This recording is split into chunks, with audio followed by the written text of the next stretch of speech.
యెహోవా నా బలమా, నేను నేనేం చేస్తున్నాను, ప్రేమిస్తున్నాడు దైవజనుడు దావీదు. 18వ కీర్తన మీరు చదివితే ఆ మాటతోనే ప్రారంభించబడుతుంది. I love you my God because you are my strength.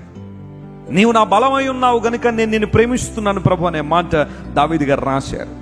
దావీదు జీవితాన్ని పరిశీలన చేస్తే దేవుని బలాన్ని, ఆయన శక్తిని సంపూర్ణంగా ఎరిగినవాడు, సంపూర్ణంగా తన జీవితానికి అన్వయించుకున్నవాడు దావీదు.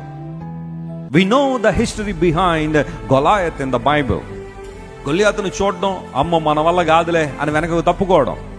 కానీ వన్ ఫైన్ డే ఎవరు వచ్చారు? దావీదు వచ్చాడు.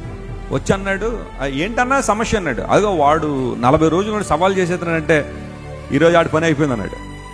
అసలు నీ స్థితి ఏంటి, అసలు నీ స్టేచర్ ఏంటి, నీ సైజ్ ఏంటి, వాడి సైజ్ ఏంటి, నువ్వు మాట్లాడుతున్న మాటలేంటి?